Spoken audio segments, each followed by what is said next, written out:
welcome to the Technical Staff and Theatre Workers podcast. It's the podcast in which I talk to people who work backstage in the technical theatre industry about how they got in, their experiences, and any advice they can give to anyone getting in. This is episode 3 of season 1. A big thank you to everyone who's downloaded the show, everyone who's listening to the show. Tell your friends, tell your family, tell everyone you know who's interested in theatre and those who aren't interested in theatre, because it might make them interested in theatre. Yes, thank you so much for all the downloads. It's been really good so far, so really enjoying it. And without further ado, let's get on to our next guest. I'm here with my guest at this time. If you'd like to introduce yourself, and what is your current job title? Hi, my name's Izzie and I'm currently Deputy Head of Sound at Cabaret. Excellent. How are you? I'm well, thank you, yes. Good. It's been a while since I spoke to you. It has, since we've been in the same place at least. It really is, yes. Yeah. Yes. How did you get into theatre, Izzie? This is one of those, I'm going to be outing myself a little bit here. When I was little, I was in a professional children's choir from the ages 8 to 18. And when I was about 9, I was in Wind in the Willows at the Old Vic. Oh, brilliant. Via them. So I'm one of those hideous child performers who grows up and joins the industry. And I'm actually a sound engineer who used to be a performer. Well, that's all right. I'm sure there's a lot of people who wanted to be performers and fell into the backstage part. I started off doing I did lots of performing and stuff, and then got to about 16 and they said, right, we've got to send you for work experience now. Where can we send you? You're an actress. I don't know where we can send you. So they sent me to the local theatre, and I joined in with the techies because there was nowhere else you could send someone. Yeah. And I had a lovely time and kind of went, I don't have to be on stage to be part of the family and part of the dynamic that happens in a theatre. Because that's what I fell in love with when I was little, was that kind of teamwork and camaraderie and everyone all in it together and getting it done right now in front of an audience. Realising that I could still play the game and be part of the team without having to stand on the stage was a revelation, actually. Oh, brilliant. Excellent. Yeah. Did you do any training at all, or was it just... I did. I went to university. I went to Mount View back in the day.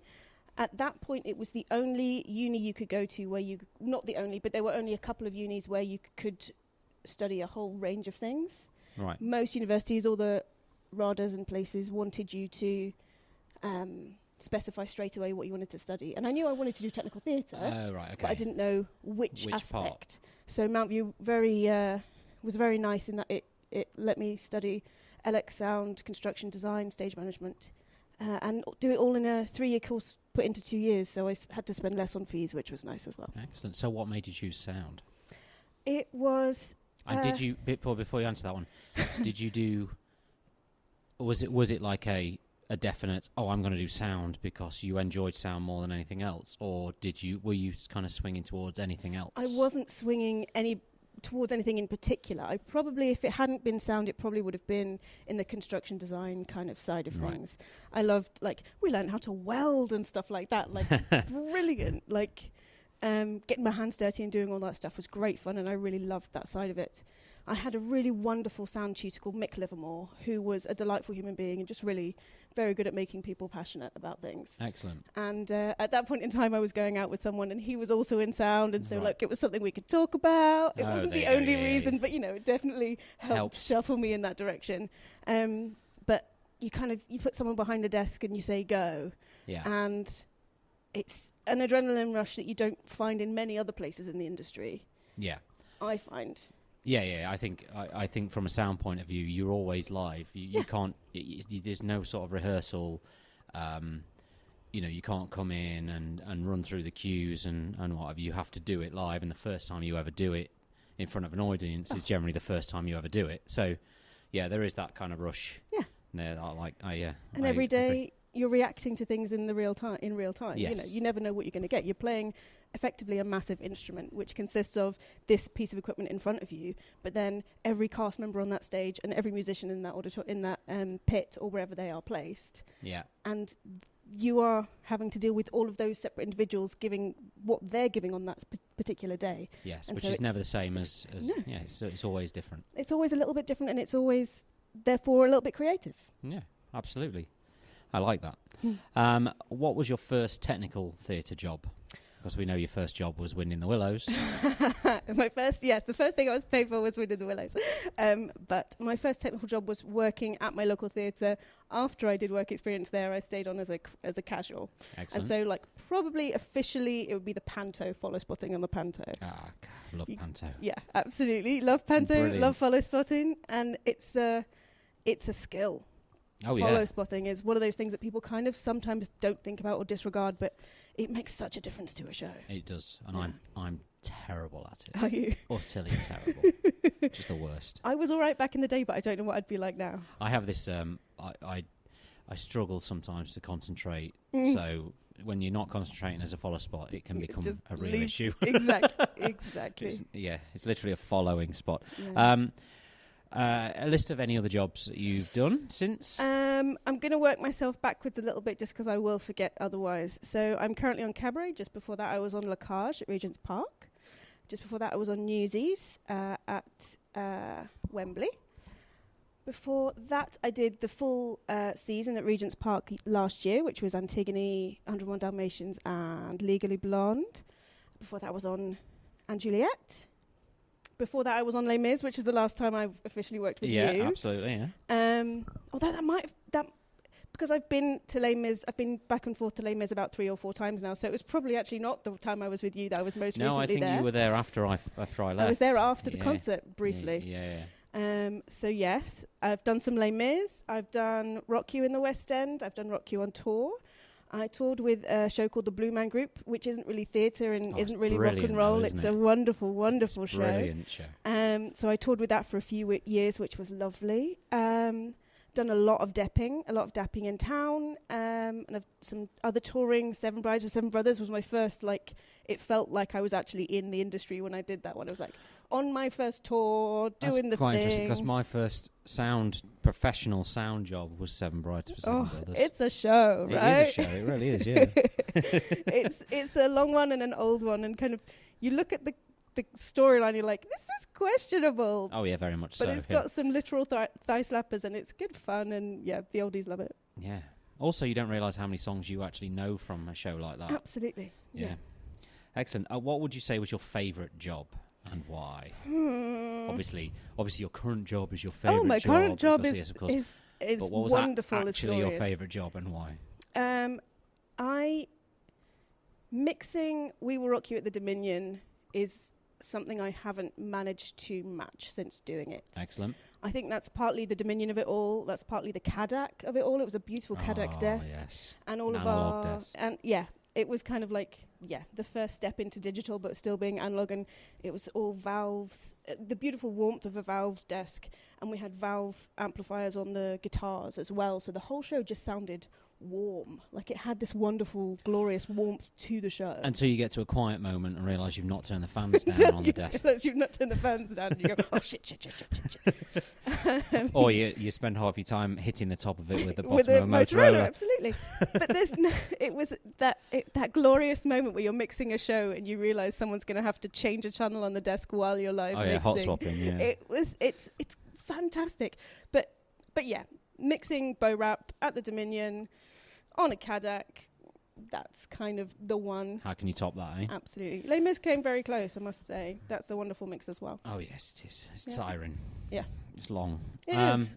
Have you, as a woman in the industry, been in a while, have you ever come across any issues in the industry, anybody holding you back, you feel, obviously not naming names, but...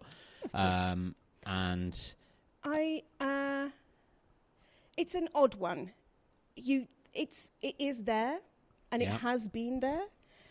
As I move through the industry now, I feel like it is lessening, and there are more women coming up. Back in the day, it was very much, I didn't know women could do this kind of thing. People just being surprised that you were even in the space. Yeah, that's an audience thing as well. Audience as well as technicians, as well as crew. And when you're just doing, I did quite a lot of touring when I was young, and so just the general trying to tour and move things, and I've always been a very physically capable, I'm physically strong, And so having people tell me I cannot lift things, should not lift things, etc. I've had an awful lot of that. People trying to take things out of my hands while I'm traveling with it. It's like, it would be safer if you let me get to my destination than try and transfer a weight while moving. Yeah. There's been some of that. It does feel like you have to prove yourself a little bit more. But I do think it is improving. The main problem we have is that there aren't many, because we all know that working in theatre isn't easy if you're having a family. Yes. And the majority of the time in the society we live in now, women tend to stay at home once they've had the kid. Yeah. And reintegrating back into the industry is tricky after you do that. And it's, you know, you never see your kids. I'm sure you struggle, you know. Yeah, absolutely. Once they start going to school, the schedule that allows you to spend time with your family is almost impossible to find in this. Especially now, more recently in the last few years, definitely since COVID, the introduction of Sunday shows has become more prominent. It's a real problem. And so as a parent, it does become difficult. Yes. I mean, luckily on this one we don't have Sunday shows, so that's okay. Same on Cabaret. And it's become a deciding factor on, I don't have children myself, but I have a lot of family and friends and people whose lives I want to be in who do have children, and I'd like to spend time with them. Yeah. And it's becoming a deciding factor on whether I take a job, is whether it has a Sunday show. But yes, my main point was that there aren't that many older women in theatre. Yeah. There's a lot of young women coming into theatre, and there comes a point where either they go and start a family and don't rejoin, or they go and start a family and then have to do a job share to come back in or something like that. And so you just don't see older women in the industry who can help you, who can guide you, who can give you that safe space to be a woman in the industry. Right, okay, yes. So there's not the previous generation. Exactly.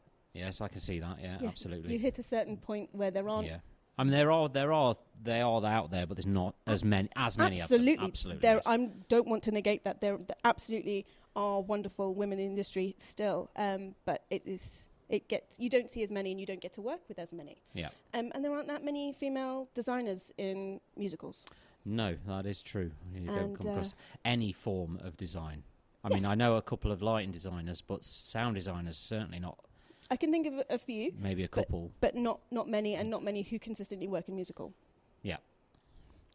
That leads on to the next one, pros and cons of the industry. The main con has to just be the schedules. Yes. But to some extent, I knew that when I walked into it.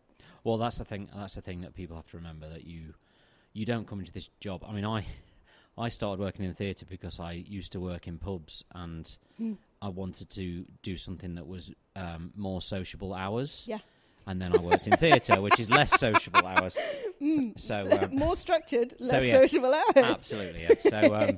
So people, that's something that people definitely need to realise, that your social life a lot of the time, and I think it is less now, but a lot of the time it is limited to the people that you work with, essentially. Yes, it really does. And when you move from show to show so often, you have a wonderful array of friends and a large group of people who you can call good friends. Yeah. But not necessarily those stable group that stays with you for your entire life. Yes, absolutely. Or it's hard to you have to really make an effort to maintain those relationships and find that time and make that time. Yeah. Yeah.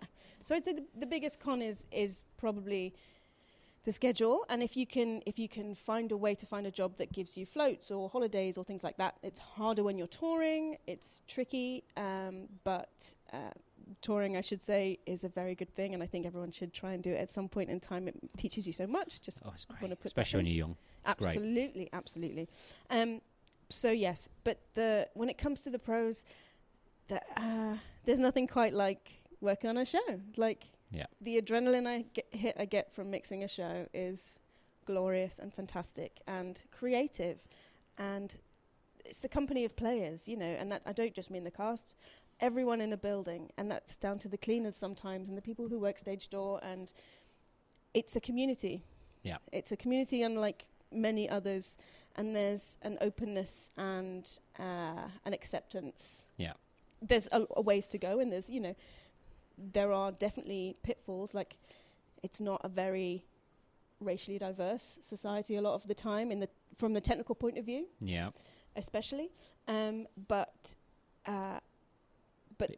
it's trying. It's trying. Absolutely. You know, that's all we can do, isn't it? Is keep moving forward. Yeah, as an industry, we can just try harder. Exactly. And being in London always helps with that, I find. Yeah. You know. But it's a wonderful place to be in. Usually it's a wonderful environment. And if it's not a wonderful environment, you can usually go and find another show that you like better. That is a wonderful environment. That fits you. Absolutely, yes. Yeah. And every show will fit someone. Yeah. And if you're on a show that doesn't feel right, then you can go find one that does, usually. Excellent. What would you say is a common misconception of anybody who's trying to get into the industry? That it's glamorous in any way, shape or form. I was hoping somebody would say that. There's no glamour whatsoever. There really isn't that much glamour, especially from the backstage point of view. As soon as you step into a wing or through a pass door into a backstage area, you very quickly realise that all the glamour is gone. Everything's a little bit gritty, everything's a little bit grim. Everything smells faintly of sweat and glitter and haze. Glitter does have a smell. I've done Starlight. But yes, it's not anywhere near as glamorous as people think it is. And it's not as easy as some people think it might be. No. Everyone works hard, from the people dancing their guts up and the people moving a follow spot and cleaning the building. Everyone works very hard to get it done. It's not a walk in the park, and it's not very glamorous, but it's great fun. Excellent. And any advice? Have you got any advice for anybody who's trying to get into the industry? Go into it with open eyes. Know what you're walking into when it comes to that scheduling and what that means for you potentially on a long-term basis. Yeah.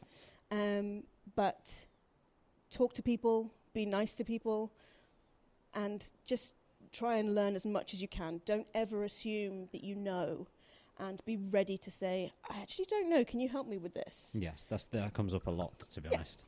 But I've done it. Yeah. You know, go, oh, yeah, sure, no, I know how to do that, sure, fine. And then bad things happen. Yes, exactly. And I did that more when I was younger, and part of that was because I didn't want to be a woman who didn't know what she was doing. Yeah.